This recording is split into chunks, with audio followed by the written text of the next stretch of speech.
Good morning again. I'm Lisa Thornhill, and I'm president of the San Maria Valley League of Women Voters. And again, I want to welcome everybody to our forum, Women in Government.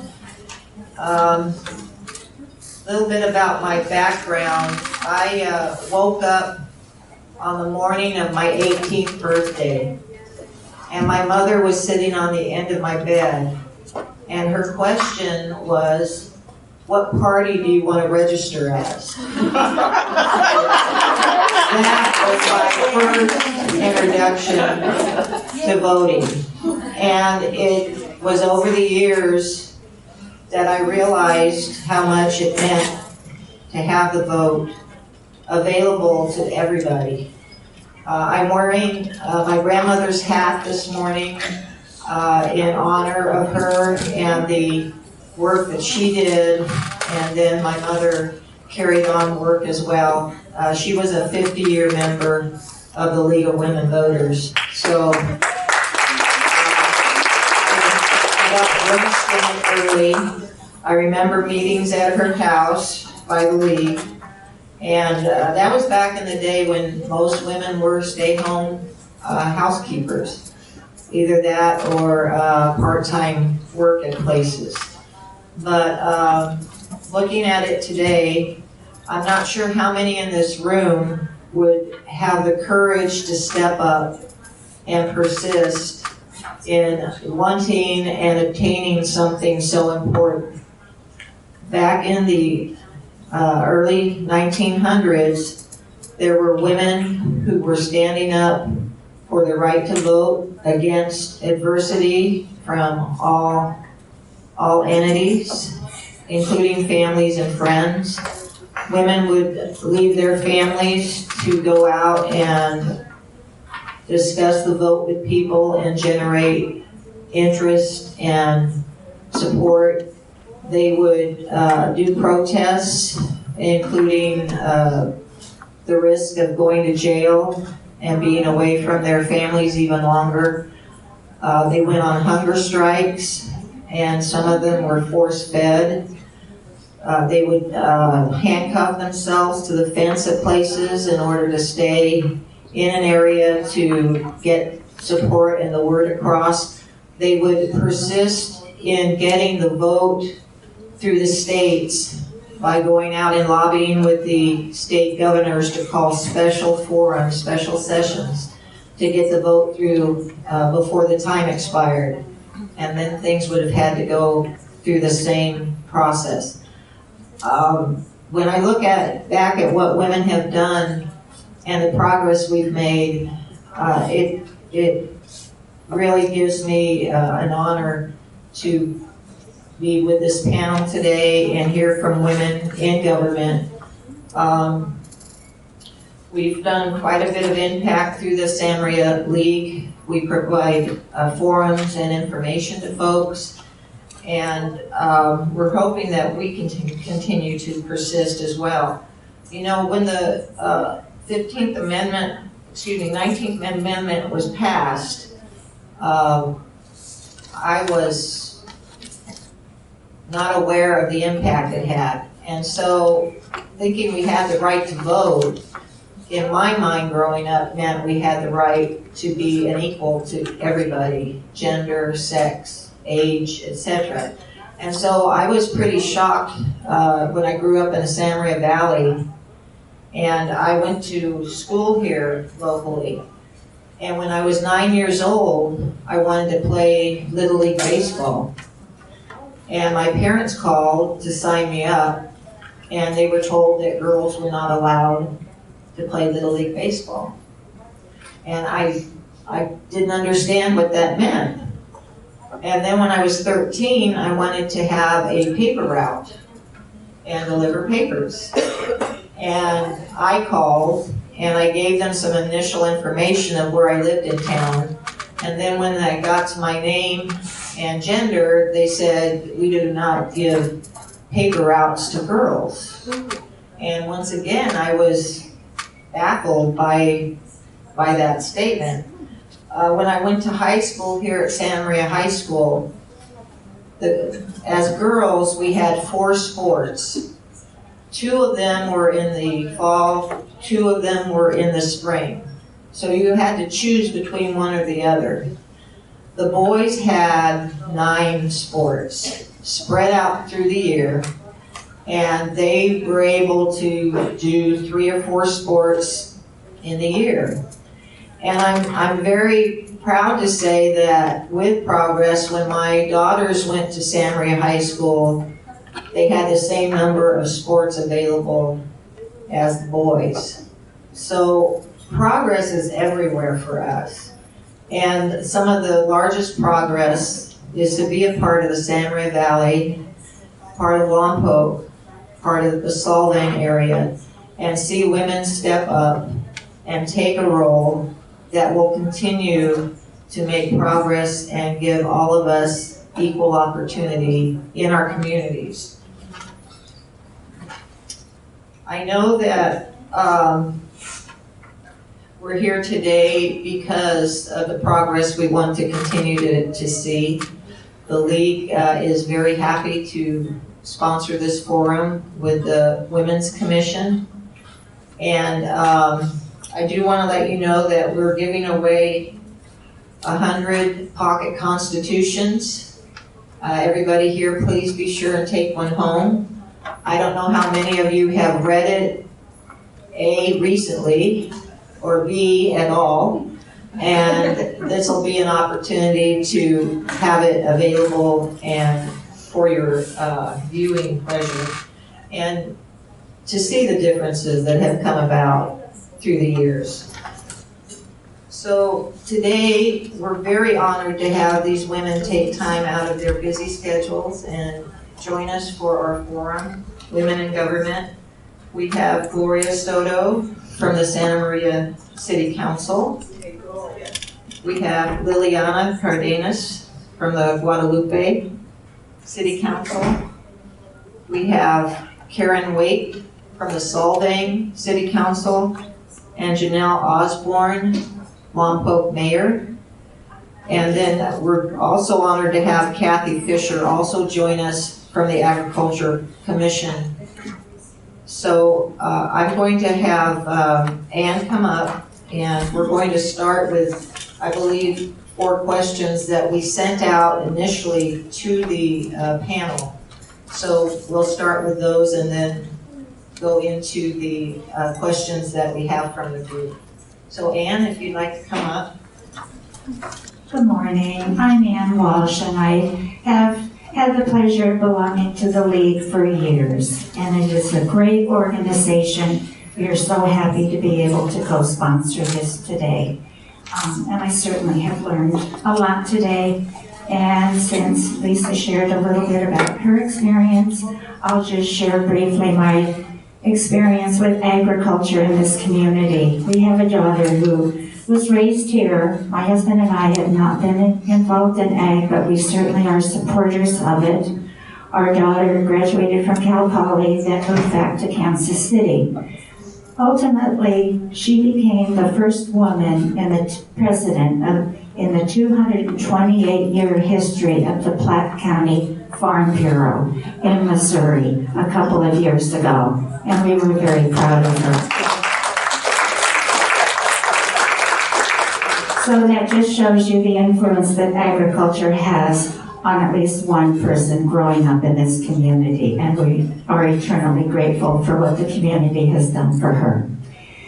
So let's get on with our business. Thank you to all of you panelists for agreeing to be here, and they have agreed to the format that we have today. And as Lisa mentioned, they were given 4 questions in advance. We ask that each of you will take about 3 minutes to answer them. And we have Marga Cooley from the Santa Maria Times who will be our timer. We will go in the order in which they are seated, the first one being the first person. Then when we begin the question and answer period, as you know, we ask that you write down your questions so we don't have duplicates. You can address it to one panelist, you can address it to all of them. And we will keep those answers limited to about 1 minute in duration. And then we'll conclude probably around 11:30 to celebrates the 100th year anniversary or birthday of the League, so we'll have a birthday party at the end. Okay, so our first question is, and we will begin with Ms. Osborne, and that question is, we're asking you to introduce yourself and tell us about yourself, your background, and how you got involved and elected. Do you see the importance for women to be heard and seen in government? And what do you feel are the key reasons for your answer? Thank you for that question. And first off, thank you to the Women's Commission and the League of Women's Voters for having this important discussion. I was born and raised in Texas and had the privilege of having, I say a privilege, and it was a good experience of being raised in a split household politically. My father was Republican and my mother was a Democrat. And we also grew up on the border of Mexico. So it was a very diverse community, and a lot of people often say, you don't have an accent, and I said, well, it's because I'm from South Texas, and the influence really isn't the same as the dialects in the other parts of our state. I then went on to get a degree in history. I started out as a journalism major, as I was sharing with Margaret Cooley with the San Maria Times and Lompoc Record, but I moved over into history and really enjoyed research and enjoyed looking at where we came from and where we were going, and then looked at my own history. And so that's really important to know that my great-grandmother at the turn of the last century was a divorcee with 3 kids who traveled across Texas in a covered wagon to take on a postmistress job in the middle of nowhere at Eagle Pass, Texas. My grandmother had children up into her 40s during the Depression, and whose husband disappeared to be a hobo during that Depression and had to support a family with her sewing, but also turned on the light on the porch to tell those that were hoboing and traveling that it was a safe place to stop for a meal or sleep in the barn. And then my mother went on to be that 1950s woman. She graduated in 1959, had expected to be a household wife.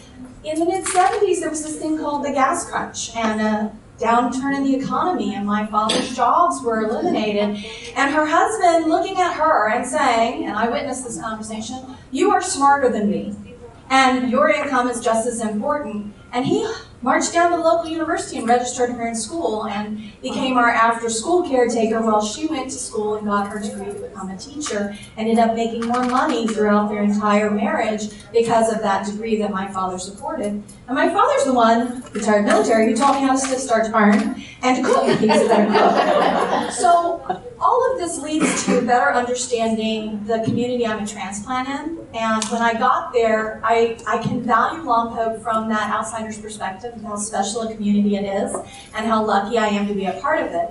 But to hear the number of people complaining about issues and wanting to change, I've always been the type of person, again, through the example of all of my grandparents and extended family, you get involved to make those changes. And that's how I got involved in local government. I was appointed to the Economic Development Committee. I was elected vice chair and then chair. I began appearing before council meetings and making arguments for things we needed to have happen in our community and how to get those done. And then had local elected officials reach out to me and said, "We need your voice on the other side of the dais." So that's how I ended up in local government. Yes. Good morning, everyone.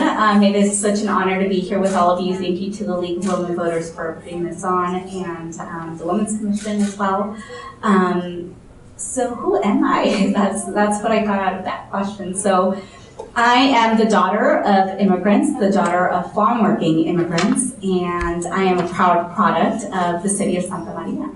I am here because of my community and because of all of the community benefit organizations that have supported me along the way.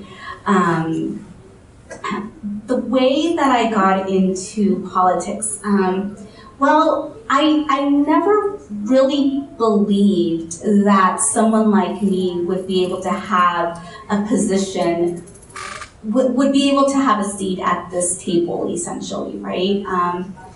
Not so much because I didn't see enough women, but because I didn't see enough women with my lived experience.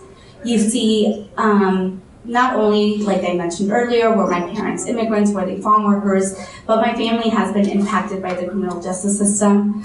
I I myself didn't have the easiest pathway in my education, and so I didn't quite believe that someone like me with my lived experience could be in this position.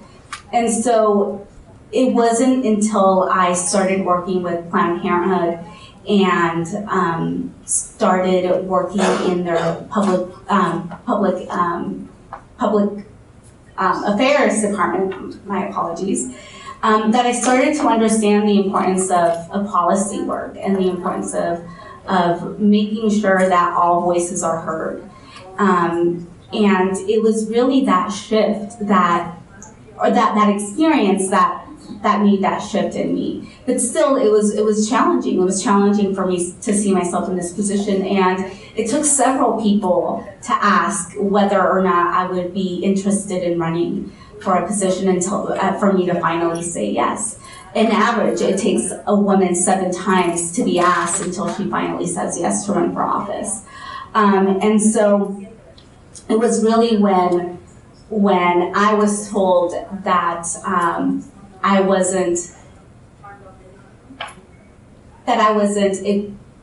didn't have the experience, that I didn't have the background to be in this position, that I decided to run. And the reason for that was because of my niece. At the time, my niece was 4 years old, and she herself has a very similar background as I do, and when I think of her, when I thought of her, I don't want her to ever feel like there isn't anything that she can't do.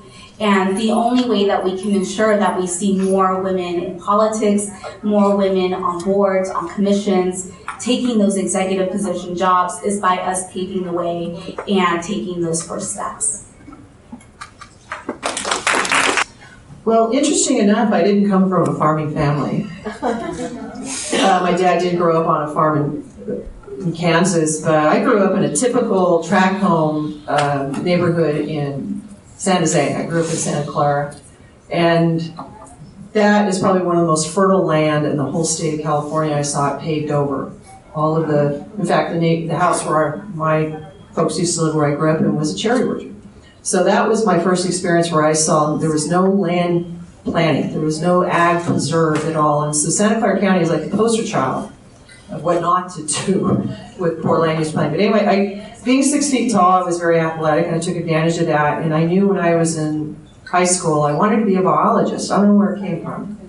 And so I worked hard because my folks didn't plan for that, didn't have money set aside for that. So I knew if I was going to make it happen, I had to do it on my own. So I got a full-ride scholarship playing basketball, and went off and spent a couple years doing that, and then the injuries and everything, parts wearing out, I had to give that up, and I ended up at Fresno State, one of the best ag colleges in the state of California. Really got immersed into the agriculture. In fact, I wanted to be a vet, a horse vet.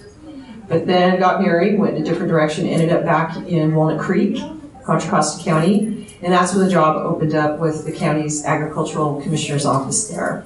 And I was fresh out of college and got hired, and I quickly, my first day, realized, wow, this is a very male-dominated job. It was a small department, most of us at county ag departments are, and there was only 2 other women in about a staff of 40. So what was going on is I was on the front wave of women coming out of college with what I call science-type degrees, where before then, women were going off into, if they did go to college for one thing, is they were going off into liberal arts, communication, those kinds of degrees where they stayed away from the hard sciences, where I began to see that my generation now, you're seeing more and more women graduating, going to school, but having these difficult degrees and bachelor's of science degrees in biological sciences. So even though I was only 3rd in this, I quickly began to see with recruitments, more and more women were coming into the county agricultural system with these degrees. So it was sort of a, first round generation of women, and seeing that trend happening. They stayed there for 22 years. When this opportunity opened up, I was fortunate enough to get it. I've been here now going on 10 years, until about 32 years. I had no idea when I was going to college I would end up working for a county ag department. In fact, I was sitting at a launch ramp one day working as part-time for Fish and Game, and I saw a classified ad saying biologist opening in the county. It just was meant to be. So fast forward today, here we are, and we're also doing recruitments. We just finished one, and I'm interested, lovely to say, not only are we seeing more and more women interview for these types of jobs, but we're seeing more and more women of color, and I'm delighted to see that trend happening. I'm very, very excited to see that, because there is, as I mentioned earlier, a lot of career opportunities working in agriculture, but also in county agricultural systems. We are the only state that has individual county agricultural departments. This happened back in 1883, where Congress passed, or the state legislature passed a law requiring every county board of supervisor to appoint their very own agricultural commissioner back then. And that's what started the whole system we have today. So I like to travel around to these kinds of panels and other panels encouraging more women, but it starts at home. That you've got parents that are supportive and ambitious to encourage their daughters, gotta go to school. I have to tell you, I admire ambitious people, entrepreneurs, but the way you can have more opportunities is to get a higher education. So thank you. Well, you know, a funny thing happened on the way to this forum, forum for women in government. And I got to thinking, and I thought, how many men in government forums are there? And so my main objective today is to encourage everyone in this room to see themselves as an individual. I found it kind of conflicting to sit here as representing women in a women's forum when I feel we should be concentrating on the equality and seeing ourselves as individuals. So that's my goal today, is for every one of you to see each other as individuals, not just as a woman in government or a woman in leadership, although we are women. A little bit about myself. I started out, well, first of all, hello, I'm Karen Waite, and I'm on the Solvang City Council. And I have been in the San Ynez Valley for about 28 years. I guess do the math, since 1996. I started out in government being second choice. And I decided I didn't want to be second choice. Somebody in our district had asked a gentleman to run for a particular position, and that was a position, a county position for the water district of ID1, San Ynez River Water District, Improvement District number 1. He turned that down. And so they thought, well, what about Karen? So I thought, you know what? Why didn't they ask me first? So my goal was to not be second choice, put myself there out as an individual, not be that woman on the platform, be that qualified candidate on the platform. I have been the first board member of trustees on ID1, first one, the president of that board of ID1. I've been on the board of architectural review for the city of Solvang. I am a Rotarian. I am a member of the Benevolent Order, Protective Order of the Elks, and currently this is my 3rd year in the Solvang City Council.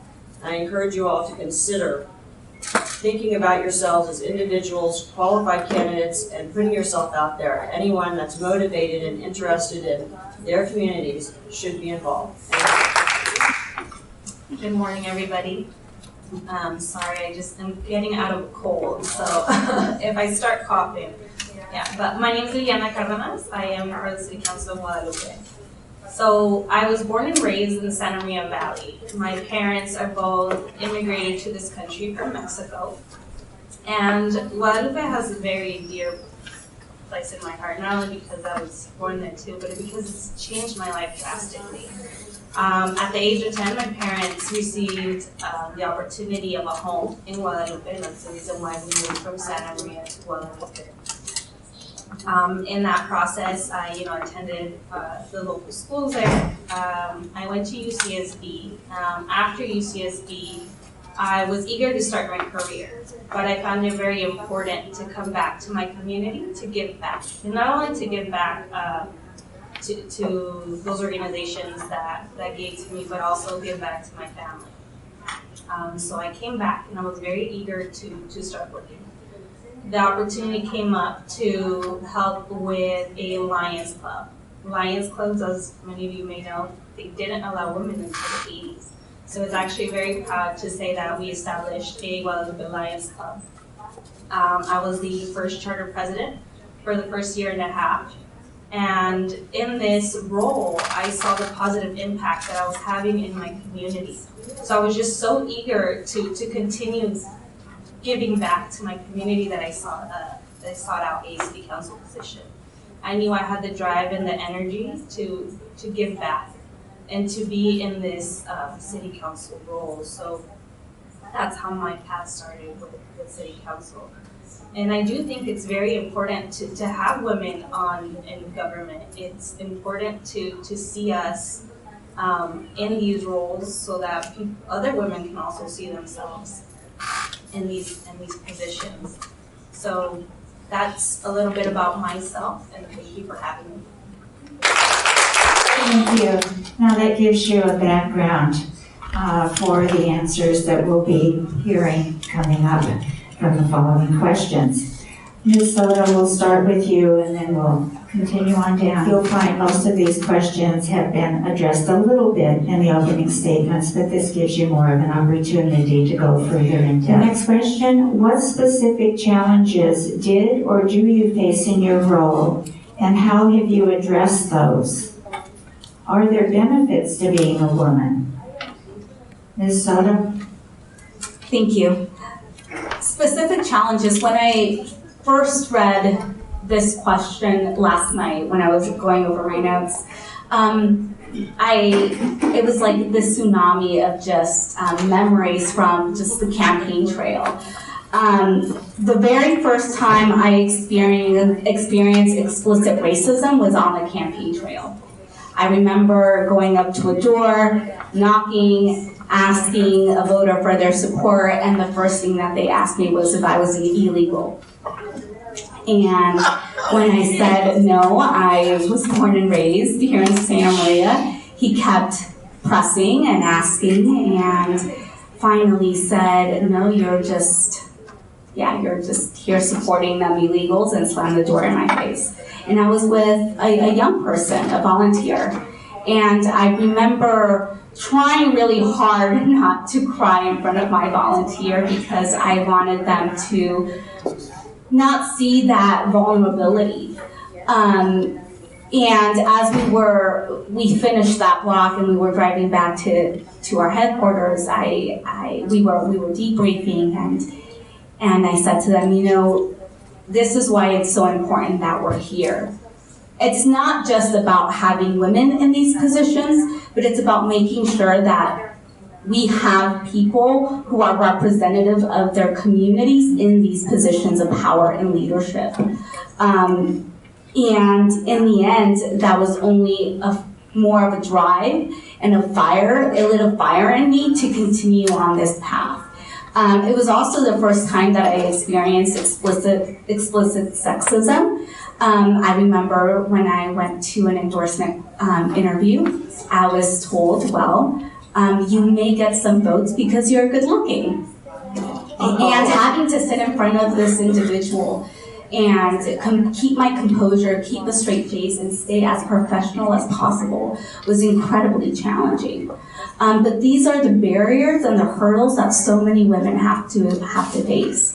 And so when I read the second part of the question, what benefits do women, are there benefits to being a woman, I got a little, I didn't know how to take that or how to react to that question. I was almost offended, to be quite honest, because there may be some perceived benefits, but in reality, we have to push so much harder, persevere so much more, especially if you're a woman of color.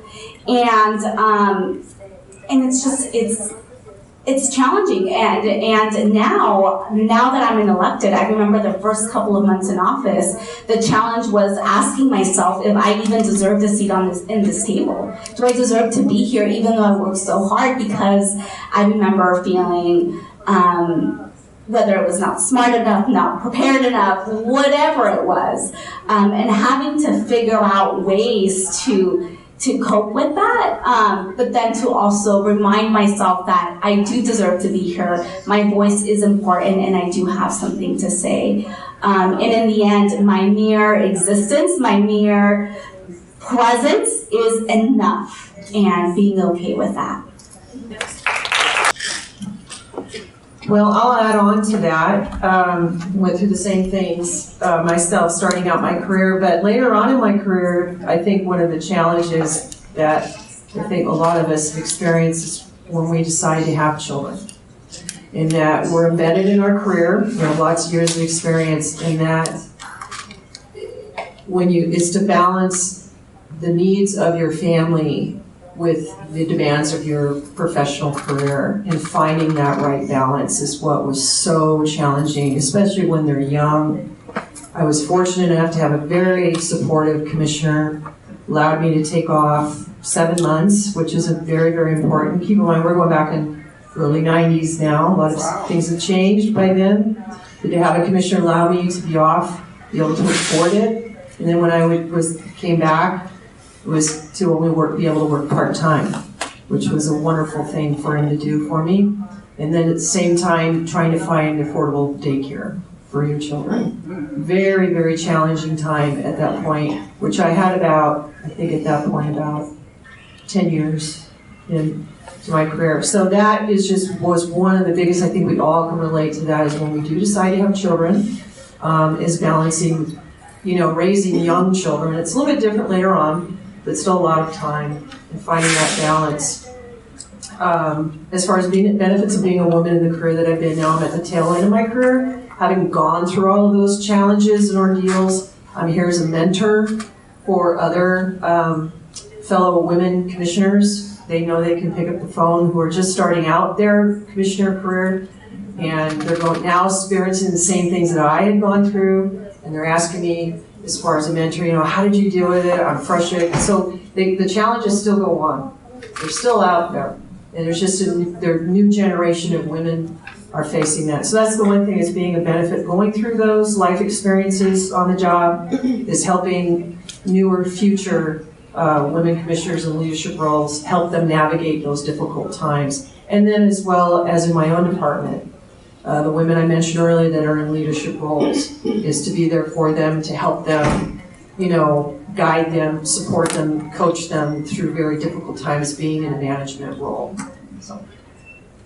Great, thank you. Well, I have to say that the most significant and specific challenge that I have faced being in leadership and in government and in my career is dealing with adversity. And not everyone is going to like what you have to say. Not everyone is going to agree with your opinion or what you feel might be right for the community or right in the circumstance. But it's very, very important to listen to the input from individuals who are not agreeing with you, and just seeing what they have to say, to keep an open mind. So that's how I address the issues of adversity. I'm not going to say they're specifically addressed to me as being a woman. However, they are questions and facts that are addressed to me as being a qualified individual in the position that I'm in. As far as the benefits of being a woman in a leadership position and in government and in my career have been, is that I am able to lead by example and try to emphasize again that this is an individual choice, an individual position. I am a person, and the more I can portray myself as a qualified, respectable individual, the better I feel that I'm doing for the community. Thank you. My challenges have been being young and female and Latina. It's not the norm to see a city council member with those things. I often get asked how old I am and several other questions. But I always redirect the question or the topic, right? I always own up to my age, and I do try and refocus the conversation to the topics that we're dealing with at the time.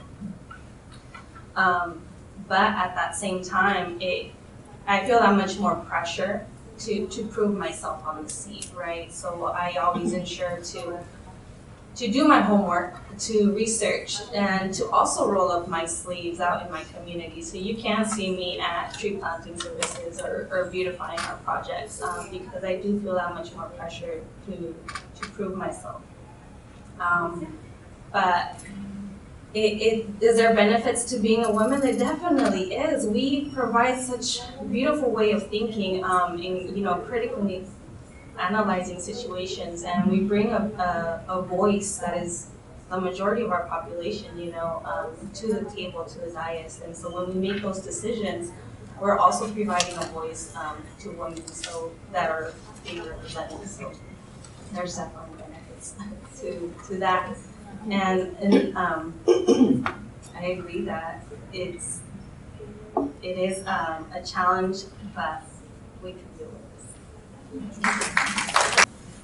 So all of the above and prior. I also mentioned I grew up in Texas, so I came from the good old boy land. I currently say that it's the battle of men, and that egos get in the way. And the wonderful thing about being female in the environment is we have a lifelong habit of putting our egos aside and listening.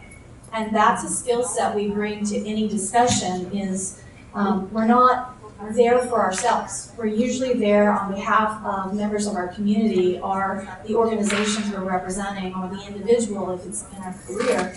And the first thing we do is we listen. And we don't think about our answer. We're really trying to hear what the other people are having to say. And then because we are usually short on time because we're juggling so many things, family, career, volunteer work, church, all those things that we say yes to, we probably should think more about saying no, but we don't because we don't know how, is to then take that information, take what we've heard, validate everyone in the room, even those that we disagree with, and identify a path forward and take action. Because we all want to see results. We don't want to just get in a room and hear ourselves talk. We usually get together and want to move things forward and have a solution. So I think that's one of the benefits women bring to discussions. Earlier, part of the question one was, is it important for women to be heard and seen in government? And as many of these young women of color have said, not seeing themselves in those positions was an initial deterrent from the possibility. So yes, it's important to show a balance of what's in the community so that others take on that responsibility, because at some point we do have to say no, or our buddies or our lifestyle says, it's time for you to allow somebody else to step in. And so I think, for me, the challenge is, as a elected official, is remembering that I represent everyone once I'm elected, especially in the role as mayor because it's an at-large position, making myself available, finding that balance of what am I not doing in my personal life anymore so that I can be as committed as I believe I should be to my community. And what avenues are out there not only to keep me personally inspired to be a part of it, but to inspire others to volunteer, join our committees, join in here at public comment, and be willing to speak to us. I've had people say it's so much easier to come before council now because I can look at you and speak because you have a welcoming face. And that helps me take pride in that my community is becoming more active because they feel welcomed at a committee meeting, welcomed at a council meeting. So again, it's so important for us to make the ask and to be supportive and mentor. And I think those are our challenges as we get more experienced in these environments. Thank you. Now our next question, and we will begin with you, Ms. Fisher, and that is, How do you propose getting more women involved on commissions, boards, and in elected office? What advice would you give to any women, young or older, listening to you, the panel? That's a difficult one because it starts at home and the influence and support of the parents. And the way that we can reach out beyond the home for young women is we do a lot with the department career day at classrooms. We spend a lot of time in classrooms throughout the whole county and enjoying the career days. We are here at a career day at the college, and we have all our brochures available, and I usually try to make everyone and trying to convey with outreach that there are a lot of opportunities in this line of work, but also there's a lot of opportunities for women in this line of work. So it's got to start early. The earlier the better. Grade schools, and I used to participate with my sister's kids' career days as well as here. So that's very important, to make yourself available to those career days and other types of outreach for the classroom. It starts there. And then the kids bring that information home and share it with their parents. Hey, mom and dad, guess what? This is what happened at school today. And then the new laws that have passed were, for community colleges. Again, as I mentioned earlier, I admire people with the tenacity to be entrepreneurs and the courage to go out and create their own business. I'm a small business advocate of that. But the only thing that I knew is that opportunities will open up with the education that you get. Went to community college. And so working with Hancock, I'm on the Ag Advisory Committee, helping them develop a curriculum of classes that will provide a pathway to careers in ag is a big thing with us right now. So trying to do that with resources we have available here in the county and make myself the time, because those meetings are at night after a long day. And then our own outreach that we do on our website and newsletters and monthly summaries, all of this meetings that I attend, trying to reach out to those kids to let them know. And then we do have an internship program where we will hire paid internship kids that are either in high school or they have a driver's license in college to come work, to make a little extra money and get some work experience working in the department. So. Go ahead. All right, well, I think number one on my list, advice for women and suggestions to be involved and encouraging them to be involved in organizations and committees is, first of all, do not acquiesce to individuals or even yourself feeling that you cannot do something that you really, really would like to do. Go ahead and take that challenge. Try it. You won't know you can do it unless you try it. Absolutely. And believe me, I came from a very traditional background, which may surprise a lot of you. My mother was an at-home mother, housewife. I was raised in the military, extremely traditional. I did attend a women's college, Scripps College in Claremont. And so when we say it starts at the home, I'm not so sure about that, because my home upbringing was not for me to go out there and bust loose in politics. However, I found it within myself to do that after being put in your second choice, and that's when I just took off and went for it. So encourage yourself, continue on, strive, be an example. Third thing I'd like to say would be networking. Networking is very important when you're getting involved in community boards, elected positions, networking. But don't segregate yourself just to women's groups. Network with everyone. Try to network with everyone in your community. Try to find relationships that will help you relate to different economical and socioeconomical groups within your community. And just persevere. Just try. Just try. There's nothing wrong with not achieving a goal that you have. It just makes you stronger and want to achieve it the next time. Do not give up. First of all, I think having this space is important. And, you know, it's providing a space to talk about women in government and the issue of having more representation, right? Because representation matters. The fact that we have 5 women here is a clear representation that these are attainable, that public leadership is attainable, you know, and we're all sharing our stories here.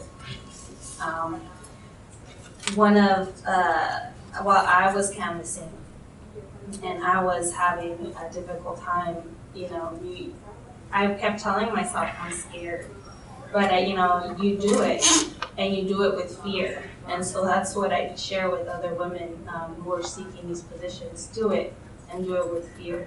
Another thing that I kept in mind is Hewlett-Packard recently, a couple of time ago, released an internal report saying that, you know, men only seek positions where they're 60% sure that they're ready for that leadership position, while women seek those positions until they're 100% sure. So please do seek those leadership positions, because when you're seeking them, you're not only doing it for yourself and your community, but you're also doing it for the women around you that are looking at you. So it is very important that we have women represented. So it's been set up here before, but it is ask. I did not make the switch from being a community activist and a grassroots organizer to being a politician until I was asked. And I was asked by men in my community. It wasn't the women in my community. It was the men in my community who had identified the loss of that voice on our council. The Lompoc state is a very lucky community. We've had women involved in our local government for quite a while. We've had several female mayors. We've at least always had a woman on council for the past 30 some odd years until the 2 years before I ran. And it returned to an all-male council. So I had men in the community reach out to me and say, the voice is missing. It's not that the female voice is missing, but that balanced voice is missing. And you seem to be able to speak their language, but speak it in a different way. So that was encouraging. The second part is to find mentors, male or female. Identify people that you can go to and have the difficult conversations, that you can call when you're ready to cry because you had the door slammed in your face or somebody has made a misogynistic or sexist comment. Being able to have those heart-to-heart discussions and see a way out of it or hear of a different experience reassures you that it's not the first time it's happened and you're not the only one to experience it. The other thing to do is to explore those boards and commissions you're interested in by attending the meetings. These, most of the time, are all public meetings, especially when it's related to government. So going and sitting in and listening, participating, begin to participate in those public comments and learn how to express your opinion. It's a safe environment to do because it's expected. And whether they agree with you or not, it's your right to do that. And as you identify organizations and committees and boards that you have an interest or a passion in, you watch their cycle of availability for positions and how is that appointment made? Is it elected? Is it an appointment? Is it something that's internal? And build those relationships and make those phone calls and ask to have coffee or go to lunch with individuals who make those appointments. City of Lompoc has over 14 committees and commissions. So I have over 14 appointments I need to make. Some of them are larger than 5. And so it's building relationships with the community and identifying someone who has a passion.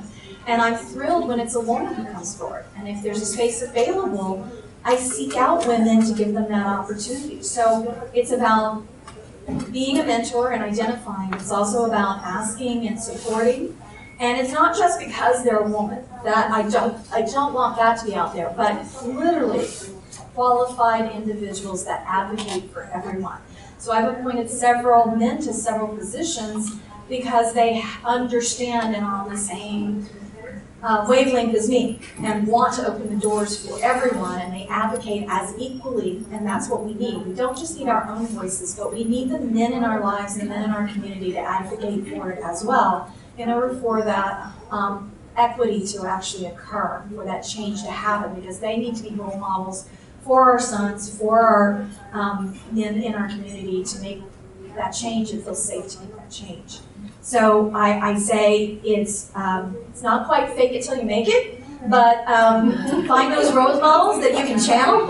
And mine is Governor Ann Richards. Like I said, born and raised, she was an icon, and whenever I'm having a moment, I channel Ann Richards and get through a council meeting with as much decorum and grace as I possibly can, despite what might be going on around me.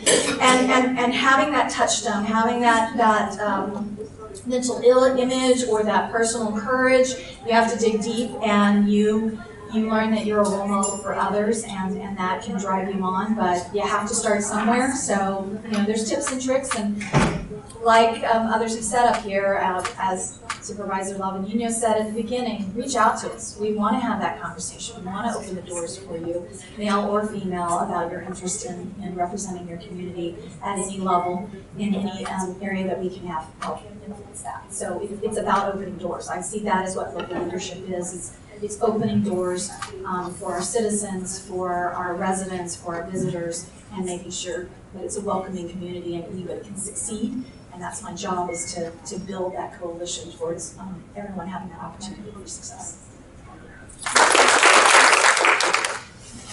So how can we get more women involved? And how can we get more women in these positions of leadership? I'll say it again, I know I keep saying it, but it's really about them being able to see themselves reflected in their leaders. And so in order for us to see more women of color in positions of leadership, we need to pave that way. We need to make sure that those opportunities are available to them. And that means we have to run, we have to apply for those positions, we have to apply for those commissions, and we have to apply for, and we have to speak up. And so on top of that, it's also about making sure that we have policies in place that support families, working families, and that support young girls. I mean, I was reading some statistics that were just alarming that I'm sure won't be too surprising to you all, but that Latinas earn 53 cents for each dollar that a white man gets paid for. And so when you hear those numbers, when you hear that for every 61 cents that a black woman earns, a white man earns $1. I mean, those numbers, those are staggering. Those are alarming statistics. And so for me, when I read that, I thought, well, I mean, yes, a lot of this starts at home. With me, my parents from a very young age would call me mi pequeña diputada, my little politician, because I was always very talkative as a little girl. But, my parents didn't understand the educational school system here. They were working in the fields. They were barely making ends meet. So really, the reason why I was able to get to where I am today is because of the community benefit organizations that are out there. And so, again, it's a number of things. There's not one single answer to this question, right? We need to make sure that we have policies in place that support working class families. We need to make sure that we have elected leaders who are reflective of their communities, that young people can see themselves in. But then it's also about making sure that we continue to support organizations that are filling in the gaps that we, for whatever reason, have not been able to fill. And so, I honestly think that that's the solution, or that's one of the ways that we can make sure that we see more young women of color in these positions. But then advice, say yes. Say yes to opportunities that come your way. Growing up, I saw every opportunity as as a way for me to learn, to grow. And I remember saying yes to practically everything that came my way. And I still say yes. I need to start learning how to say no. But say yes to opportunities that come your way, and trying to see the learning in every one of those opportunities is also really important. But then also keeping in mind, as Liliana mentioned earlier, is reminding ourselves that when we achieve for ourselves, and this is also something that Stacey Abrams says, when we achieve for ourselves, we achieve so much more than we can even imagine, because we are achieving for those who haven't been able to see themselves in those positions. And so even if we're afraid, even if we're scared, even if we're doubting ourselves, we have to take that leap, we have to take that jump, so that other young people can also see that it's possible. What do you feel are the most influential commissions and boards, and why? How are women represented on these? Well, fellow attendees here, I kind of hate to break to you, but as far as the most influential commissions and boards, it probably isn't your city council or your government, because we are policymakers.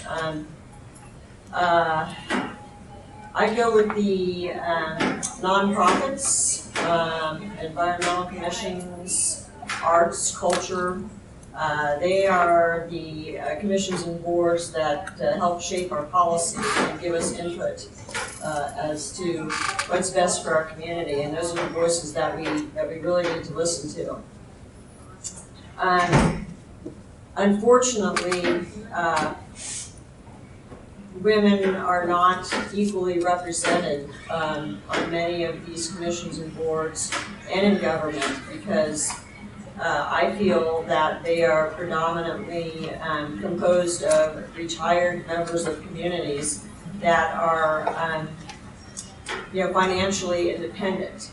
So it makes it a double whammy for being a woman, even an individual that's qualified for a position. If you are a career person and wanting to get very, very involved, it makes it that much more difficult for you to spread your time across and try to do a very, very good job. But I'll stick with the nonprofits as being the most influential commissions and boards, as they do really direct your city government to the needs of the community. Personally, I think all commissions and boards are very important. The reason why they were created was because they need to focus on an area of our community, right? All aspects need to be working together for the whole community to do well. Are women well represented? I don't think so. I think we need more women to participate in these commissions and boards. In our city, in my city of Guadalupe, we actually only have one commission. We just reestablished the creation commission. And in the process, it was very important for all of us to make sure that we're women. I sought out different women, and I was turned down by every single one. They were giving me, saying, I'm not ready, I'm busy, and all these things. So I do think that we need to encourage more women to seek these positions, because we do need that representation. So personally, I do think that all commissions and boards are essential and influential to our communities. So I'm a bit partial to the fact that I started out on the Economic Development Committee. But what I will tell you is any commission or board can be the most influential depending on the topic they've chosen to focus on or the need in the community at the time. So while I was on the Economic Development Committee, the group was a group of 15 designed to represent the business community. And as the first elected vice chair, along with the chair, we took a look around the room and realized that it was way too white and way too male. So we had a very serious public discussion at one of our meetings about in order to truly represent the economic and social diversity of our community, we need to do a better job of diversifying. So as positions opened up and individuals stepped away, either because they weren't able to get their single objective done through the Economic Development Committee, or they didn't have the passion or desire to keep at it, we began to not only identify the industry that was missing, but look at the industry and who was in it. And I'm very proud of the fact that by the time I left the commission in order to run for council, we had a group of 22. We had increased our size because of different industries in the area that hadn't been initially identified. We had increased our diversity and were a much more room of color, both from male and female perspectives. We had African American, we had female, we had several Asian males, we had several Hispanic females. So we left a room that was designed with intention. And I think that's the biggest thing, is that to recognize this need, you then have to have intention in how you do it. So it goes to not only having the policies, but creating that environment.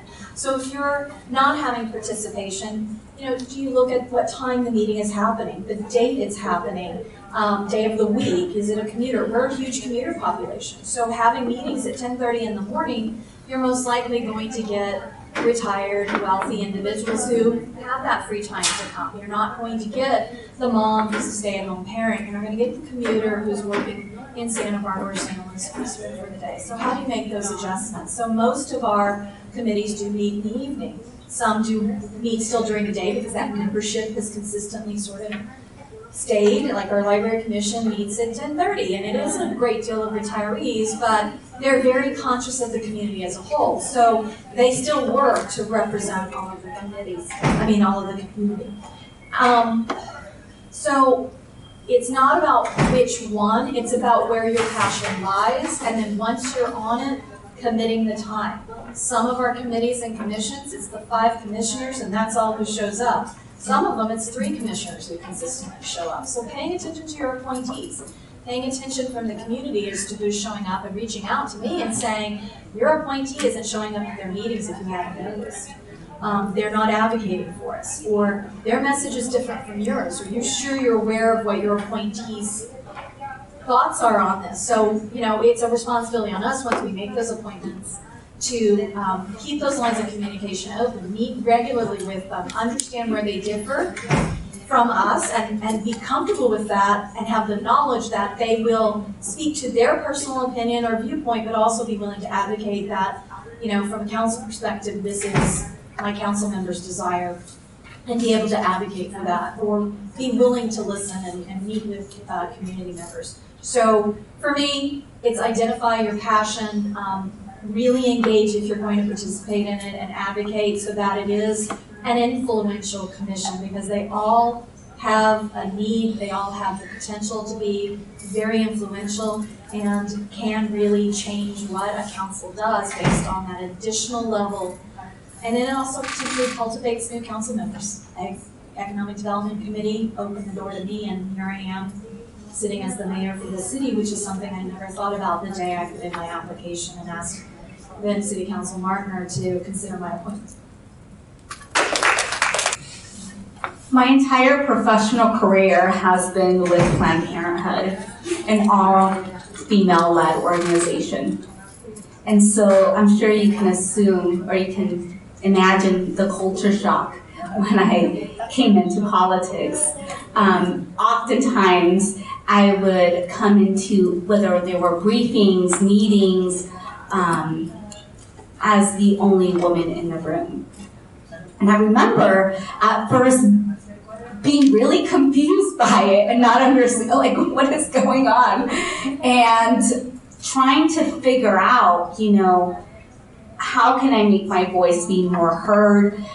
Where should I sit? How, and what kind of stance should I have to make myself be heard? And so after the first couple of months in office and continuing to face that challenge, right, of being oftentimes the only woman in a room, I came to realize we need to infiltrate. We need to be everywhere. We need you in, the airport board. We need you especially in school boards, right? We need you in our commissions. We need you on the council. We need you on, board of directors. We need to infiltrate and we need to be everywhere. Because I'm sure that I am not the only woman who has had to face that challenge. I'm not the only woman that has had to walk into a room and be the only woman in that space. And trying to figure out how can I make my presence be known by men. There's been times where in a meeting, no matter where I sit, they answer my questions without even looking at me.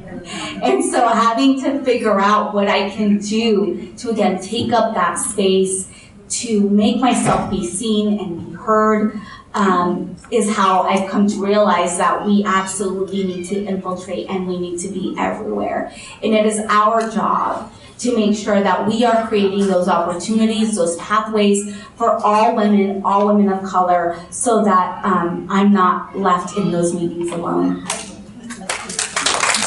Well, to give you the county perspective, everything that was shared with you by the other panelists is very true at the county level. Of course, we have our board of supervisors in the unincorporated area. They are the decision makers. They are the policy makers. But I don't even know how many boards or commissions the county have. There are so many out there, including the nonprofits, that their purpose is to advise the county, make recommendations on what falls within their wheelhouse, whether it be the Women's Commission, the Agricultural Advisory Committee. Gosh, there's library, parks, wildlife services, Human Services Commission. There are so many. And all of that is available easily online on the county's website as far as how many there are and whatever strikes your interest is available there. A lot of these are board appointed.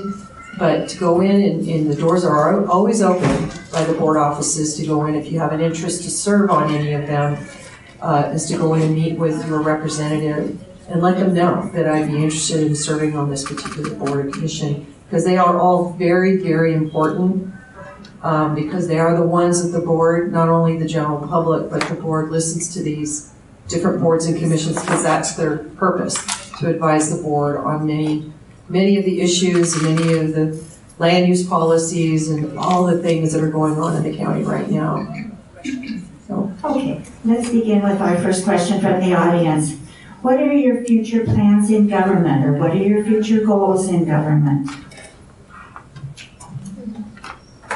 I've been asked if I'm going to continue to run. And right now,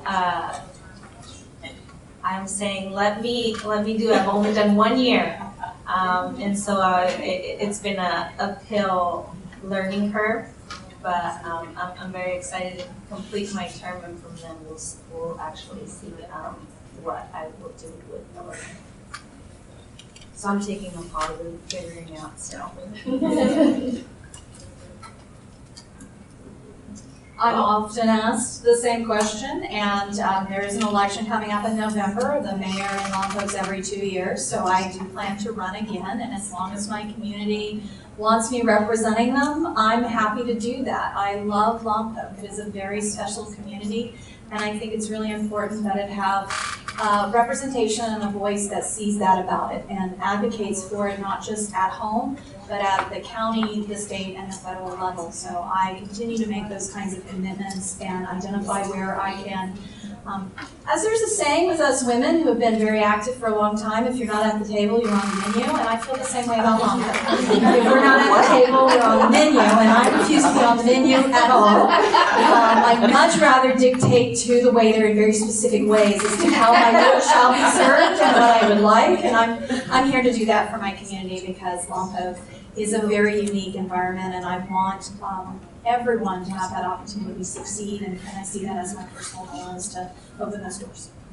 Well, my goals, future goals in government this time are a little short-sighted.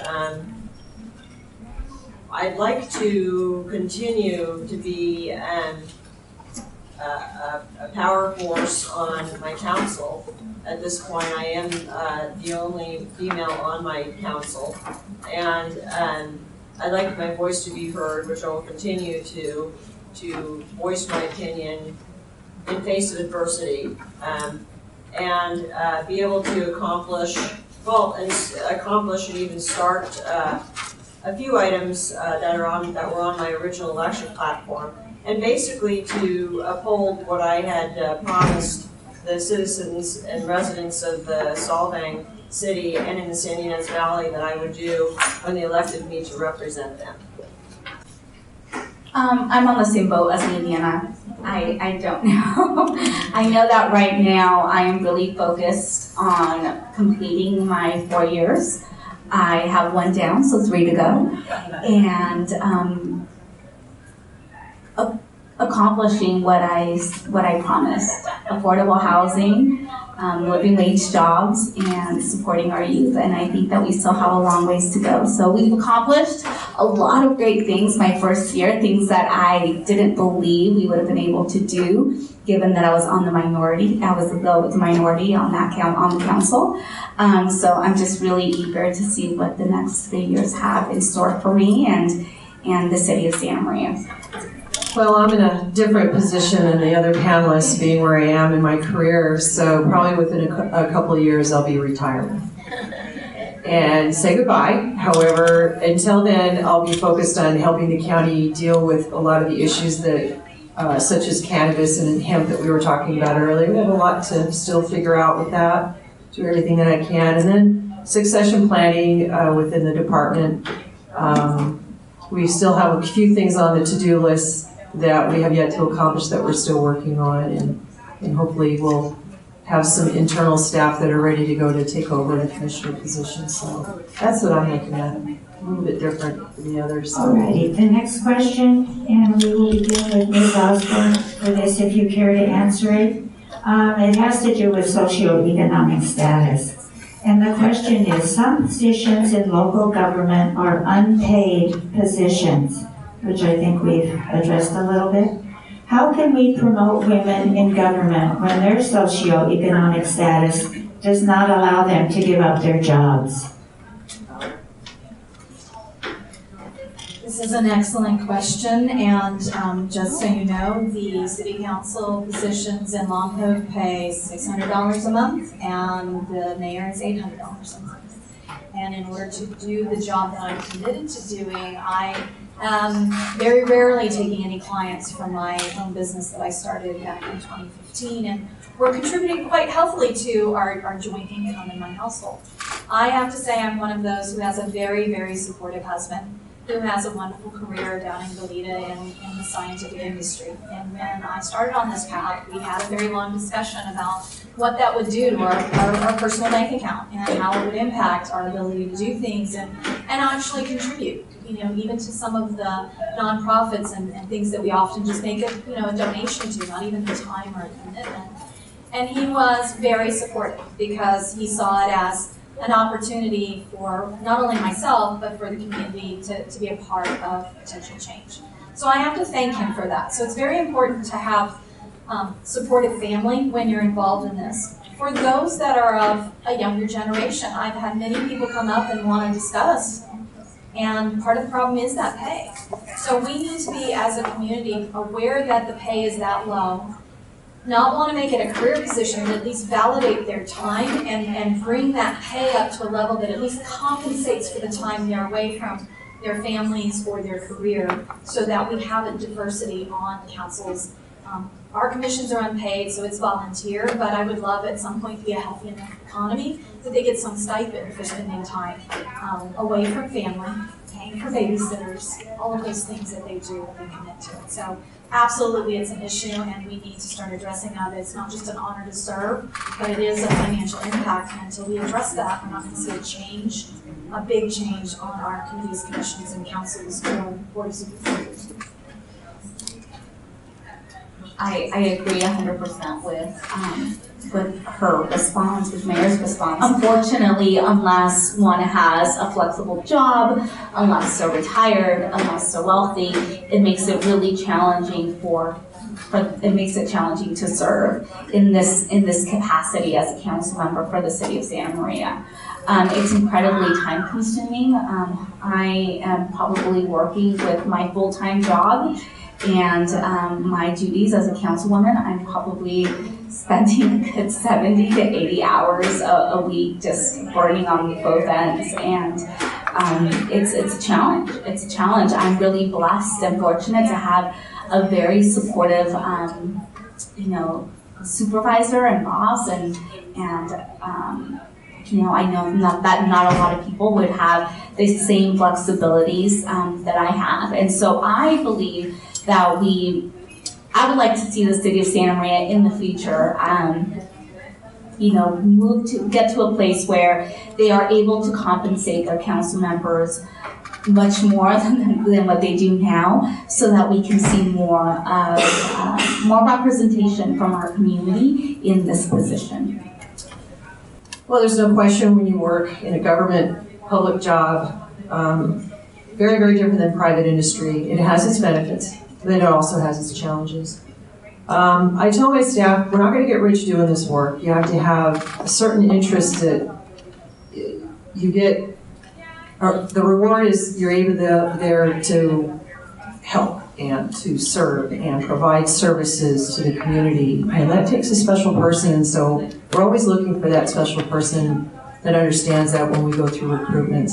I always tell staff, you're not going to get wealthy doing this job, but this job is going to take care of you for the rest of your life. Do well with the job, but it will put a roof over your head, it'll feed you, it'll clothe your kids, it'll put a car, it will pay for vacations, it will put your kids through school if that's what they desire, it will pay for their weddings, it'll pay, you'll be able to enjoy your grandchildren, and you'll be able to retire on this. And as I just talked to you about that before. And so I try to remind the staff that it does have its benefits, it does have its challenges, and it does have its sacrifices, but in the end, if you were to stay forward thinking that it will take care of you, and even beyond when you leave this earth, it will continue to take care of your family. And that seems to help them understand that, and we've got a great team of new generation of kids that understand that, and I'm really excited about having them watch them start their career, because the majority of the people we have in the department have less than 5 years, because we've got a tremendous turnover of retirements. So we have a new generation of county ag department staff going on right now. So for me, this is the big stick in the spoke for creating diversity on a council and in local city government. The lack of stipend, or the little stipend that anyone receives for being on a board, commission, council for a local government is what prohibits the diversity, and especially women, from being able to be involved. I'm a career woman, full-time career woman, but I'm pretty far along in my career. I'm able to do this. I'm able to spread myself thin. I've been doing this for 19 years. But with the changing demographics of dual working households and the lack of funding that you get from your local municipalities for you to hold an important position where you do take income from the community and want to do the best job, there has to be a change. There has to be more incentive. There has to be more incentive so we can have more diversity across the board there. It definitely is an issue. Personally, for me, even to be here, I had to adjust my work schedule, right? I had to shorten my lunch hour and work a little bit harder longer in order to participate in this forum. Because it is very hard to balance your full-time job and your role as a city council member. In Guadalupe, it's only it's $150 a month for a city council for mayor and council members. So it's it's difficult. It can't be your sole job to be a city council member. It is very demanding. And just like Gloria, I am also running on fumes, and I think that all of us here, we're working a lot. And I think that shows our passion for our communities and bettering our communities themselves. So it is an issue. It is something that we need to figure out on how to go about this. I've been told we have time for one more question. Woo-hoo. And I feel that we should end on a good positive note. It's been so positive all day. What is one thing that inspires you? One thing. There's actually 3 things that inspire me, and they're not things, they're little humans. My niece and my 2 nephews, everything that I do thinking of them. When I'm up on the dais and I'm getting ready to take a vote, I think about if they were living here in the city of Santa Maria, how would this be impacting them today? How would my vote be impacting them, my family? And so they are what drives me, what fuels me, what makes me want to wake up and show my face and work even harder. It's for them, it's for my family, it's for the future generations, but it's those 3 little faces that are so cute. I think first off, my daughter inspires me because she's finishing up college and she's at that point in her life where all that lays beyond for her future in the world. And she's at that point now where she's listening to my advice. Took a little while to get there. I actually feel really great that she wants to ask my advice. But I'm very excited, very proud of her, and just knowing where, as I mentioned, I'm at the end of my career, that she's just starting her career, and I'm just hoping it all goes well, and I'm excited for her, and I basically told her, you gotta go where stuff happens. You gotta go where stuff happens, and so I'm just really excited for her and can't wait. And I'll be here for her always if she just needs to have a little sympathetic ear, a little bit of mentoring and coaching, so that's all I got.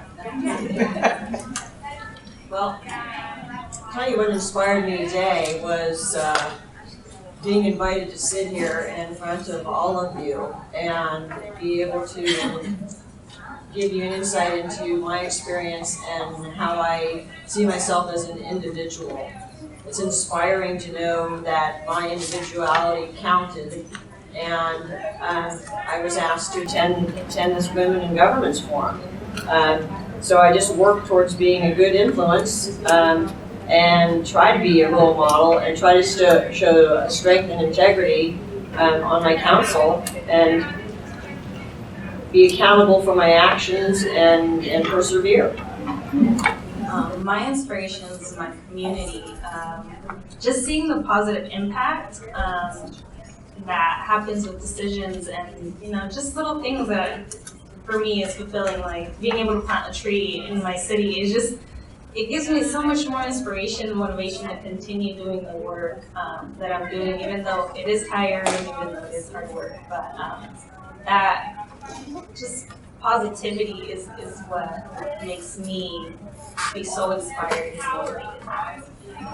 So rather than talking about the many things I do and the many things that inspire me and motivate, I want to give some motivation back to you, to encourage all of you, whether you're already involved, you've been involved, or you know somebody you'd like to bring in the fold.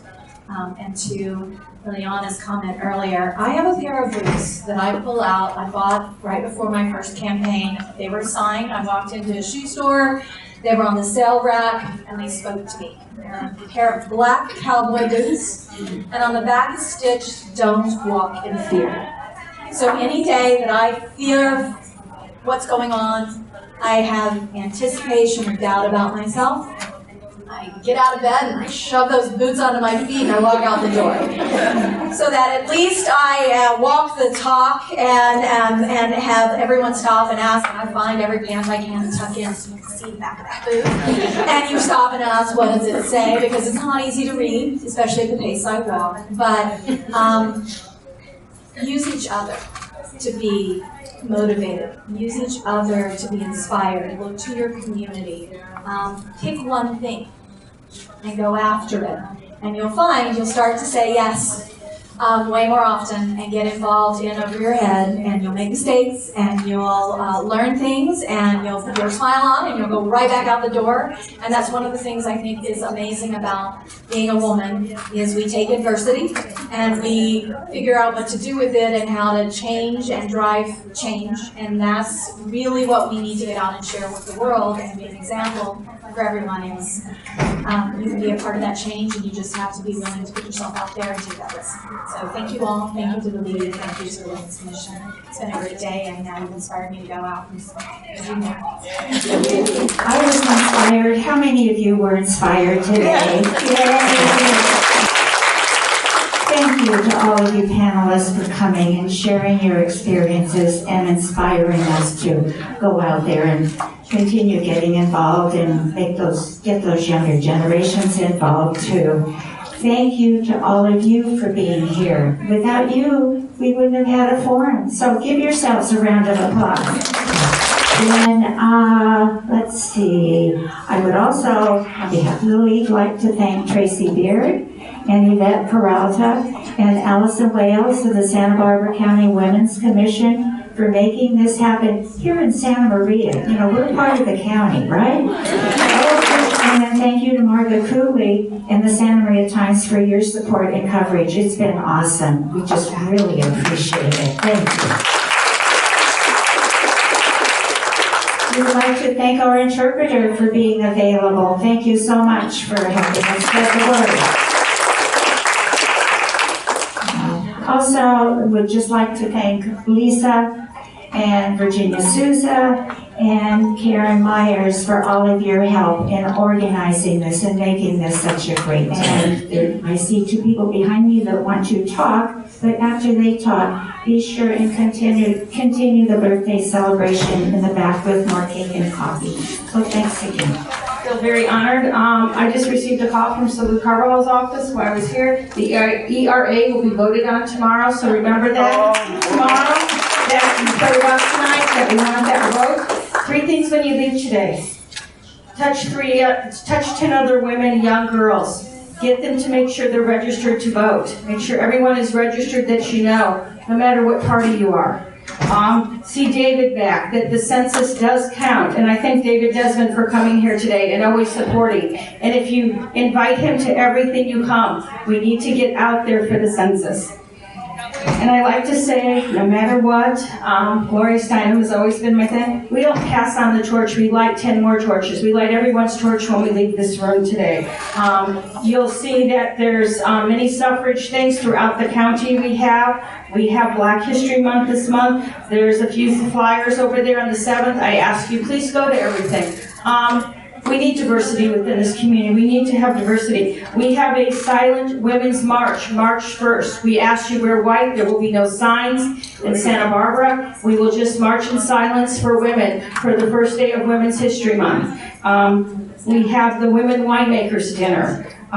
We ask that you go to these things to support. If you have not been from Leading with Love Conference, you need to go to that. That's probably the most powerful conference. I think the name is wrong, but I have to tell you, it's the most powerful conference you can go to for women to make sure we have a voice at the table. And I love the fact, if you don't have a voice at the table, you're on the menu, bring your folding chair. Okay? Thank you all.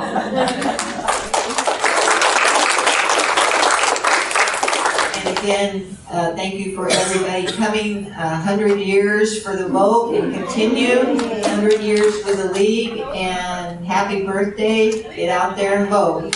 Thank you.